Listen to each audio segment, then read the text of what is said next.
All right, so in Genesis, we just started getting into the covenant given to Abram, not yet Abraham, but Abram. This last covenant, the sun goes down, God causes Abram to sleep, so he doesn't participate at all in this covenant. It is 100% God doing it, and to make this clear, Abraham is asleep through the entire thing. God cuts bodies in half, and a flaming torch and a smoking fire pot pass between them. Now we're at chapter 16.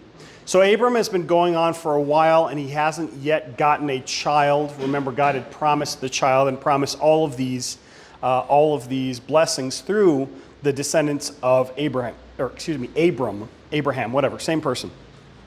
Chapter 16, this is Sarai as his wife. Now Sarai, Abram's wife, had borne him no children. She had a female Egyptian servant whose name was Hagar.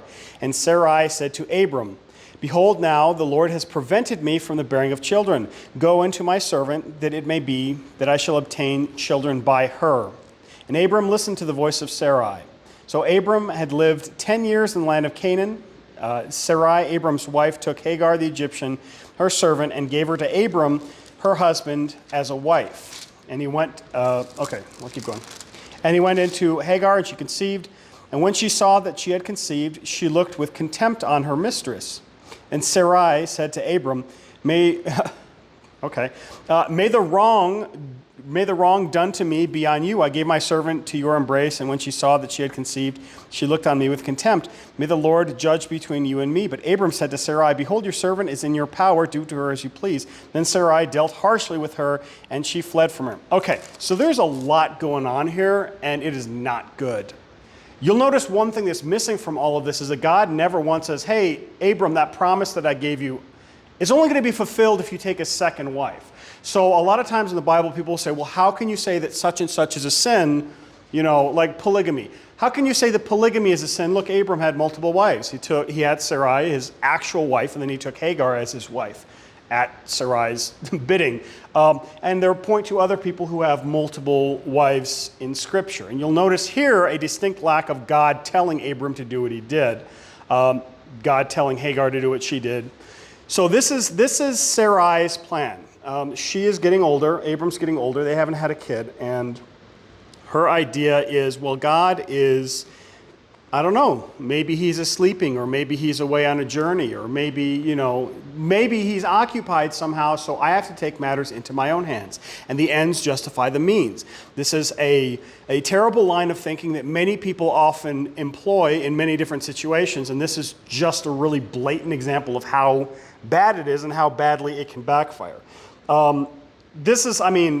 You could preach a whole sermon on this about the idea of, sure, God said, thou shalt not do such and such, but this is really for, I shouldn't steal, but if I steal and I give away half of what I steal, then I'm really being charitable. Or,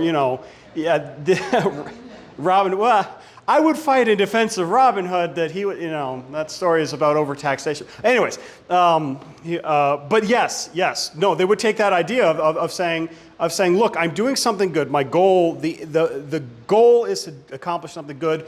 Therefore, I can sin along the way. One kind of harsh example of this is abortion is murder.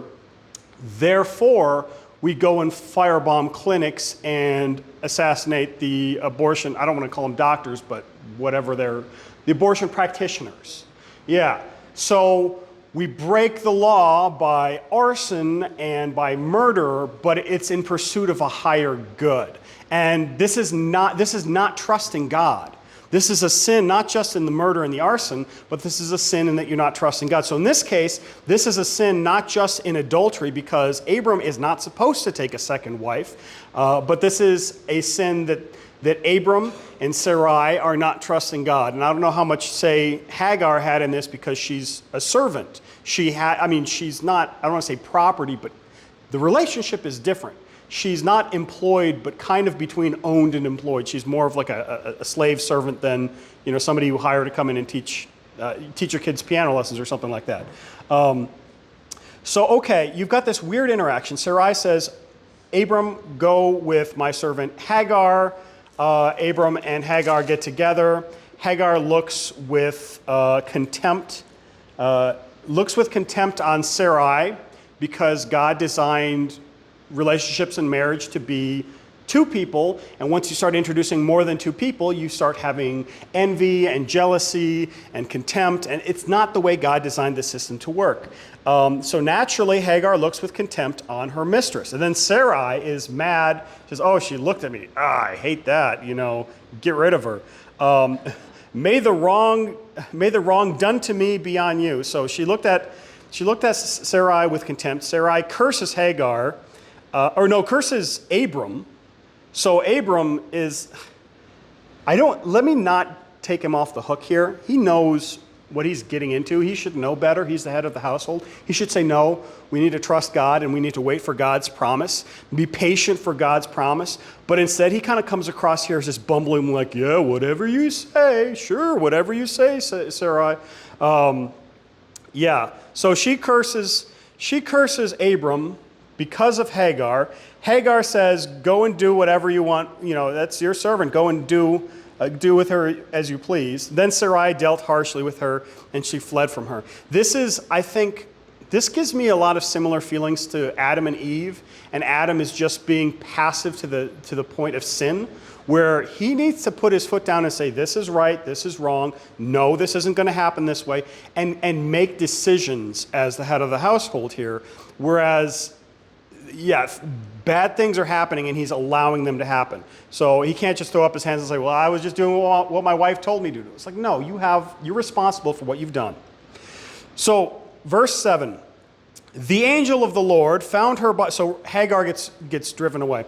The angel of the Lord found her by a spring of water in the wilderness, and the spring on the way to Shur. And he said, Hagar, servant of Sarai, where have you come from and where are you going? She said, I'm fleeing from my mistress Sarai. And the angel of the Lord said to her, return to your mistress and submit to her. The angel of the Lord also said to her, I will surely multiply your offspring so that they cannot be numbered but for the multitude. And the angel of the Lord said to her, behold, you are pregnant. You shall bear a son. You shall call his name Ishmael, because the Lord has listened to your affliction. He shall be a wild donkey of a man, his hand against everyone, and everyone's hand against him, and he shall dwell over against all his kinsmen. So this is, we traditionally say that Ishmael is going to be from Ishmael descends the Ishmaelites. This is a term used for the Muslims. Now, Islam doesn't come around until 600, 700 AD, something like that.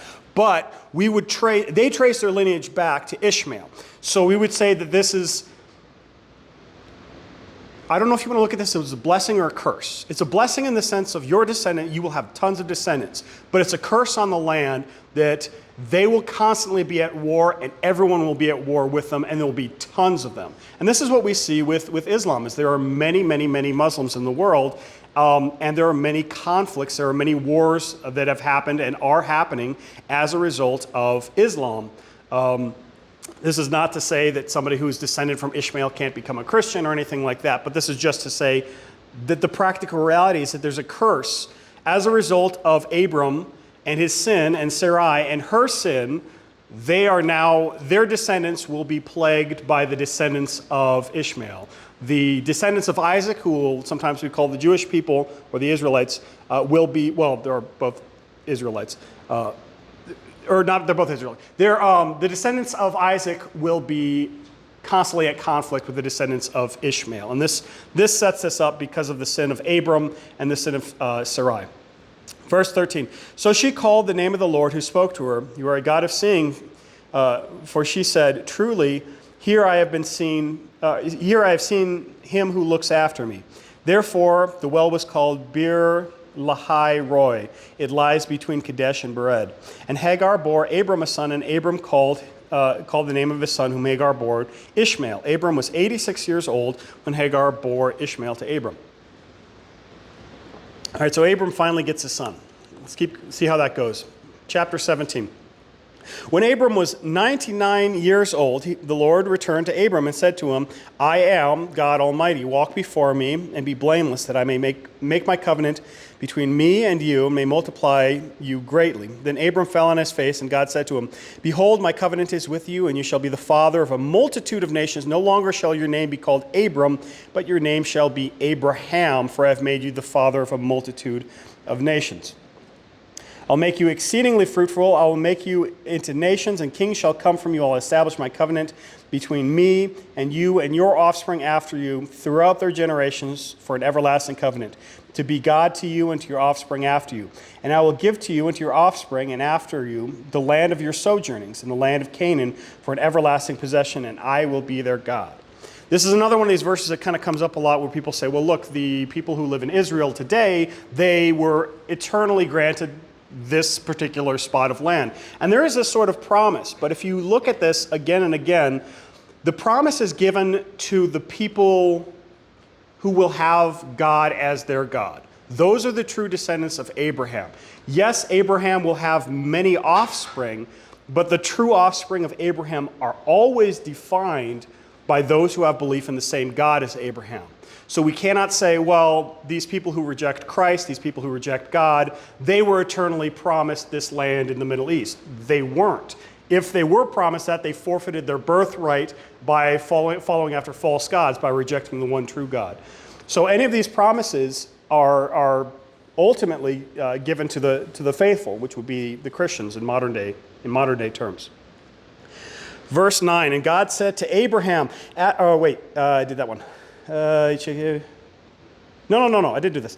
Verse 9, and God said to Abraham, as for you, you shall keep my covenant, you and your offspring after you throughout their generations. This is my covenant, which you shall keep between me and you and your offspring after you. Every male among you shall be circumcised. You shall be circumcised in the flesh of your foreskin. It shall be a sign of the covenant between me and you. He who is 8 days old among you shall be circumcised. Every male throughout your generations, whether born in your house or bought with your money, from any foreigner who is not of your offspring.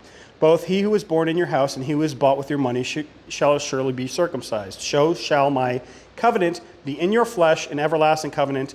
Any uncircumcised male who is not circumcised in the flesh of his foreskin shall be cut off from his own people. He has broken my covenant. So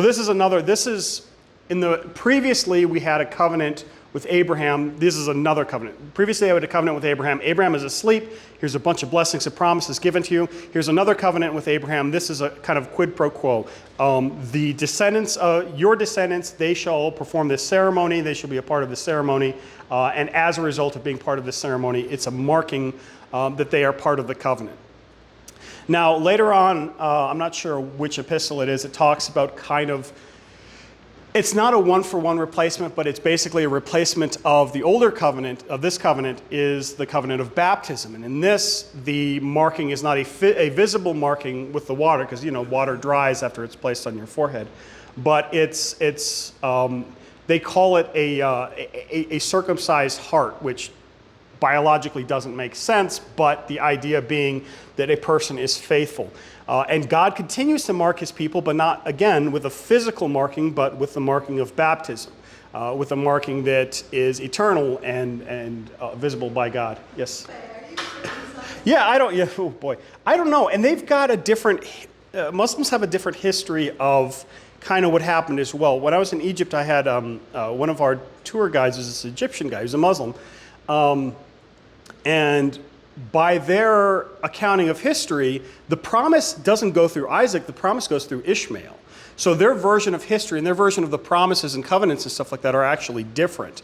Because, Muhammad came around and he corrected the scriptures because, the people corrupted the book that cannot be corrupted. And then you've got so many different groups of Muslim at this point now that I'm not really sure there could be differences there. But yeah, I don't want to say definitively one way or the other. But yeah, so this is a covenant that God gives. So this is a covenant that's set up that didn't exist before and exists for a while, and then is completed by Christ and replaced by a better covenant. There's a lot of limitations to this covenant. It involves physical things that are not, that are difficult and impossible for women. Women aren't, you can't be marked as members of God's covenant. Whereas in baptism, both men and women can be marked in the same way by God's covenant in a more eternal way by the waters of baptism. So this is dealing with a lot of these covenant, books and books and books have been written about covenants and stuff like that. But this is one that he sets up where the promise continues and the sign and the promise is increased, but the sign is changed. So this is no longer a requirement in our modern day. All right, verse 15. And God said to Abraham, as for Sarai, your wife, you shall not call her Sarai, but Sarah shall be her name. I will bless her, and moreover, I will give you a son by her. I will bless her, and she shall become nations. Kings of people shall come from her. Then Abraham fell on his face and laughed and said to himself, shall a child be born to a man who is 100 years old? Shall Sarah, who is 90 years old, bear a child? And Abraham said to God, oh, that Ishmael might live before you. God said, no, but Sarah, your wife, shall bear you a son, and you shall call his name Isaac. I will establish my covenant with him as an everlasting covenant for his offspring after him. As for Ishmael, I have heard you. Behold, I have blessed him and will make him fruitful and multiply him greatly. He shall father 12 princes, and I will make him into a great nation. But I will establish my covenant with Isaac, whom Sarah shall bear with you at this time next year. It's interesting. Is it John? No. John the Baptist's father? Was it Zechariah? Somebody else laughs in the Bible when God gives him a promise and God curses him. Or am I thinking of Sarah laughing? I think Sarah laughs too. Yeah. He'll tell Sarah later. And they have an interesting interaction. But it's interesting that Abraham can laugh at God's promise and God doesn't smite him or anything. But then later on, somebody else is questioning God's promises. I think it's the father of John the Baptist. And God, was that it? Yeah, because he couldn't speak until John. Yeah, he can't speak until John is born. He writes on a sign, his name will be John, rather than taking on his own name. So it's a similar situation, but God deals with it. The consequences are different. In this case, there don't seem to be any particularly negative consequence. So Abraham is saying, well, I've already got a kid. Take my firstborn son, because remember, this is a patriarchal tradition. The firstborn son is the one who gets the inheritance. In this case, God says, no, I promised you by your wife Sarah this promise. So by your wife Sarah, you're going to get this promise even though you had another kid. Don't worry about him. I'm giving him a blessing, but he's not getting the blessing that I promised to your offspring through Sarah. So Isaac is going to get this blessing. So Isaac becomes the child of promise. Through the lineage of Abraham, through the lineage of Isaac, the big promise, the good, all the good stuff, salvation will come. Laughing all the way. Yeah. So when he had finished talking with them, God went up from Abraham. Then Abraham took Ishmael his son, and all those born in his house or bought with his money, every male among them in Abraham's house, and he circumcised the flesh of their foreskins on that very day, as God said to him. Abraham was 99 years old when he was circumcised by the flesh of his foreskin, and Ishmael, his son, was 13 years old when he was circumcised by the flesh of his foreskin. That very day, Abraham and his son Ishmael were circumcised. And all the men of his house, born in the house, and those bought with money of a foreigner, were circumcised with him. And this practice, you'll find out later on in the New Testament, ends up becoming an idol. In the same way, you know the bronze serpent on the pole where God says to look at this bronze serpent and you'll live? And then later on, the people start worshiping this bronze serpent, and Hezekiah comes in and smashes it to pieces. In a similar way, this sign that God gives to his people here in the covenant of circumcision ends up becoming an idol. So in the New Testament, you've got this group of people called the Judaizers, who they look to this physical sign and say, because of this sign, I don't have to be faithful. I don't have to follow God's law. I don't have to, praise and worship God in faith. I've got the marking on me, therefore I'm in the covenant. And this is another reason that God kind of replaces it with something better. Chapter 18. Then the Lord appeared to him by the oaks of Mamre, and he sat at the door of his tent in the heat of the day. He lifted up his eyes and looked, and behold, 3 men were standing in front of him. When he saw them, he ran from the tent door to meet them and bowed himself to the earth and said, O Lord, if I have found favor in your sight, do not pass by your servant. Let a little water be brought. Wash your feet and rest yourselves under the tree while I bring a morsel of bread, that you may refresh yourselves, and after that you may pass on, since you have come to your servant. So they said, Do as you have said. And Abraham went quickly to the tent of Sarah and said, Quick, 3 seahs of fine flour, knead it and make cakes. And Abraham ran to the herd and took a calf, tender and good, and gave it to the young man who prepared it quickly. Then he took curds and milk and the calf that he had prepared and set them before them and stood by them under the tree while they ate. It doesn't explicitly make the connection between other times that people like this appear, like on the mountain when Jesus appears with Moses and Elijah. But this is a pattern that God tends to do now and then. And he does refer to him as, "O Lord," almost certainly referring to this as God. So he probably recognizes him, or it just looks like, oh yeah, that's God, obviously. But the other two, are they angels? Are the other persons of the Trinity? All right, verse 9. They said to him, "Where is Sarah, your wife?" And he said, "She's in the tent." Then the Lord said, so this is God, "I will surely return to you about this time next year, and Sarah, your wife, shall have a son." And Sarah was listening at the tent door behind him. Now Abraham and Sarah were old, advanced in years. In the way of women had... This is such a phrase. Listen to this phrase. The way of women had ceased to be with Sarah. Okay, I wonder what that means. So, the way of women had ceased to be with... That's not the jealousy. It's talking about her biological ability to have kids and the indicators of that. The way of women had ceased to be with Sarah. So Sarah laughed to herself, saying, "After I am worn out, the Lord is old, shall I have pleasure?" The Lord said to Abraham, "Why did Sarah laugh and say, 'Shall I indeed bear a child now that I am old?' Is anything too hard for the Lord? At the appointed time, I will return to you about this time next year, and Sarah shall have a son." But Sarah denied it, saying, "I did not laugh, for she was afraid." He said, "No, but you did laugh." It's almost like a comical back and forth. And again, God doesn't smite her or make her like mute like he does with the father of John the Baptist. It's interesting that these details are all kind of recorded in history forever. It's like, you remember that conversation you had with God and you were laughing at his promises and he said, "Why did you laugh?" And you said you didn't laugh. And of course he's God, so he knows that you laughed. It's almost like it's real people. Verse 16. Then the men set out from there. They looked down towards Sodom, and Abraham went to them to set them on their way. The Lord said, "Shall I hide from Abraham what I'm about to do, seeing that Abraham should surely become a great nation, a great and mighty nation, and all the nations of the earth shall be blessed in him? For I have chosen him, that he may command his children and his household after him to keep the way of the Lord by doing righteousness and justice, so that the Lord may bring to Abraham what was promised to him."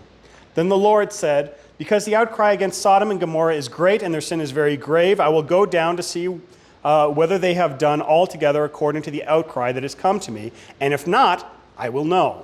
So God has heard about the sin of Sodom and Gomorrah, and he wants to see in person. Now, obviously, God can see all this stuff from heaven, but you'll see that this is, again, a pattern that happens in Scriptures, that God directly interacts with his people on multiple occasions. I mean, he comes down in flesh to save his people, as we see in Christ. And he comes down in flesh, well, not in flesh in the same way, but he comes down to walk among the people in Sodom and Gomorrah, and it's interesting how that plays out. Another thing that's interesting is it keeps talking about these three men, and it just says the Lord says, and the Lord is talking. It sounds like he's talking to himself. It doesn't say the Lord, God, and two angels. It could easily say that. So if you want to say this is Trinitarian, I don't know. I'm sure somebody's written about this. Let me actually see. Yeah. So the note here says it's probably the Son of God, so the pre-incarnate Christ, and two angels in human form. Yeah. Okay. Yeah, I'm not going to mess with that. God and two angels is what I've kind of understood about this verse. Obviously if it was God the Father, people just get immolated by seeing his face. So probably God and two angels. All right. And they don't get names. Who knows? Maybe it's Michael and maybe it's Gabriel, and is there any other one that mentioned but Michael? If Michael is Jesus, then it can't be Michael. I don't know. All right, verse 22. So God is kind of talking to himself and saying, should I reveal to Abraham, because he already knows what he's going to do with Sodom and Gomorrah. He knows how bad these people are.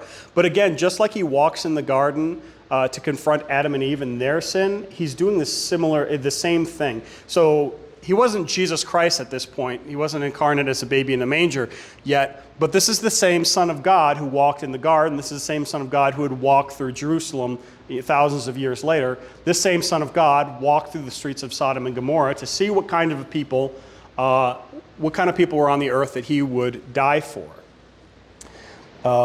Verse 22, so the men turned from there and went towards Sodom, but Abraham still stood before the Lord. Then Abraham drew near and said, will you indeed sweep away the righteous with the wicked? Surely there are 50 righteous within the city. Will you sweep away that place and not spare it for the 50 righteous men who are in it? Far be it from you to do such a thing and put the righteous to death with the wicked, so that the righteous fare as the wicked. Far be it from you. May it never be. You think about those Greek phrases. Heaven forbid. Shall not the judge of the earth do what is just? And the Lord said, if I find at Sodom 50 righteous in the city, I will spare the whole place for their sake. So this becomes the bargaining of Abraham. This is where Abraham bargains for the city of Sodom and Gomorrah. And now you notice earlier on, humans tend to take this, well, the ends justify the means. Those are, what's the term? Not civilian casualties. Collateral damage. 50 people dying for the sake of wiping out Sodom and Gomorrah is collateral damage in military terms. But in God, when he's got perfect and infinite justice, Abraham is asking the right questions. He's not putting God to the test. He's holding God accountable to who he is. He says, God, I know who you are. Will you not act out in the way that I know that you are? You are a perfectly just God. Will you not have mercy for the sake of 50 men? God will not punish. Later on, Jesus talks about this in a parable where he talks about a sower sows a field and somebody else comes and sows thorns and weeds among the field. And shall we go out into the field and rip up the weeds, thereby ripping up some of the wheat? And the owner of the field says, no, let them grow up together. Let the wicked people survive for a while and let the good people next to the Christians. And then God will sort them out at the end so not a single Christian is lost in the destruction of the wicked ones. So this is the same God. This is the same mentality that Abraham already understood. So Abraham is bold, but he's humble. He's interceding on behalf of a horrible, evil people, and he's talking to God who could just smite him on the spot. But notice the humility with which he presents his arguments, and notice how he's parroting God's goodness back to him. You are a good God, therefore will you not act as a good and just God? 50 people. This is the starting bid. Do I hear 45? Verse 27, Abraham answered and said, behold, I have undertaken to speak to the Lord, I who am but dust and ashes. So he's coming bended knee. Suppose 5 of the 50 righteous are lacking. Would you destroy the whole city for a lack of 5? So again, God, you would save the city for 50 people. But if 5 of them aren't even righteous, would you destroy the whole city for the sake of 5 people? This is a great bargaining technique. Suppose 5 of the 50 righteous are lacking. Would you destroy the whole city for the lack of 5? And he said, I will not destroy it if I find 45 then. Again, he spoke to him and said, suppose 40 are found there. He answered, for the sake of 40, I will not do it. Then he said, oh, let the Lord be angry, and let not the Lord be angry, and I will speak. Please, don't be angry. Let me speak. Suppose 30 are found there. He answered, I will not do it if I find 30 there. And he said, behold, I have undertaken to speak to the Lord. Suppose 20 are found there. And he answered, for the sake of 20, I will not destroy it. Then he said, oh, let not the Lord be angry, and I will speak again, but this once. Suppose 10 are found there. And he answered, for the sake of 10, I will not destroy it. And the Lord went on his way. When he had finished speaking to Abraham, Abraham returned to his place. And Abraham's greatest error in this was not asking for one. Was not asking for the sake of one righteous person in the whole city, would you spare it? And I think that if Abraham had asked that, God would have spared Sodom and Gomorrah. But in his justice, God didn't spare Sodom and Gomorrah because Lot and his family are in Sodom and Gomorrah right now. What was that? Yes. So even though he doesn't spare Sodom and Gomorrah, he still acts out his righteousness. So while Abraham is bargaining for the sake of the entire city, if he had said, for the sake of one righteous man, will you not destroy Sodom and Gomorrah? If God said for the sake of one righteous man, he would have spared the entire city. But there were not 10 righteous men in all of Sodom and Gomorrah. Even still, God remained righteous, remained just toward the small righteous remnant. And I'm sure you could draw all sorts of conclusions about, is God going to spare the world on the last day if there are 10 righteous people on the last day? Well, he already said he's going to destroy the world. But in the same way that he saves Lot and his family, he saves the Christians by bringing them home to be in heaven. All right, can we get into this next section in 4 minutes? No. Because a lot of stuff happens. Yeah, next chapter, God destroys Sodom and Gomorrah. Spoiler alert, next chapter you also learn exactly why God is so mad at these people. And I really want to get into a lot of details that people try to misrepresent about Sodom and Gomorrah. As a preview, one of the arguments that I hear is, well, you see, God is angry with these people because they're not charitable and hospitable to outsiders. This is why, because they were a greedy people. And there is a verse that they use to try to indicate that, but we'll get into that next week. Anyways, it is interesting. This is one of my favorite interactions because beforehand, God is going to destroy Sodom and Gomorrah. Abraham talks to him, and then afterwards, God is still going to destroy Sodom and Gomorrah. But I still think that the conversation is extremely important. Because in this conversation, Abraham doesn't argue back and forth, or God doesn't argue back and forth with Abraham. Abraham says 45, and God says, no, I've already decided to destroy them. Let those 45, let them die with the rest, and, let God sort them out. That kind of... God doesn't even hesitate, doesn't consider, but like, yeah, I don't know, 45... 40, I don't know, that price is a little bit too steep. But he immediately, what about 10? Immediately God says, for 10, I will not destroy it. There is not a consideration of God will just be unjust a little bit for the sake of accomplishing his goal. The ends never justify the means. God never punishes the righteous for the sake of trying to get the wicked as well. It never happens. And this is God's perfect character. So even though before and after Abraham's bargaining with God, there is no difference in the outcome, I still think it's extremely important to see that this is all about God's love, God's mercy, God's patience, God's more than willingness to instantly say, yes, of course I'm going to be a loving God. And Abraham is also a portrait here for the boldness and the humility, you can have both, that we should have to talk for God. How many times did Abraham say, may the Lord not be angry, but I'll ask him, this other question, may I speak? Understand that when you're praying, you're talking with the most powerful being in all of the universe, in all of everything, in all of existence. But at the same time, you're also talking with your Father who lives in heaven, or who's in heaven, hallowed be his name. He wants to hear your request. God does not get mad at Abraham for this back and forth. In fact, God includes it in the Bible, and I think that it's a good mark for Abraham. Look at his faith, because look at God's response to Abraham's faith here. So if you ever feel like, I don't want to ask God for something, I don't want to make God angry, look at what Abraham did. Use that in his example. If Abraham is that bold, you can be that bold. But Abraham also wasn't, spoiled and demanding as we tend to be. He's like, God, you have to give me all this stuff and make my life easy. But Abraham came on bended knee and honored his God, but asked for a big ask. It's a big ask. All right, let's close with the doxology.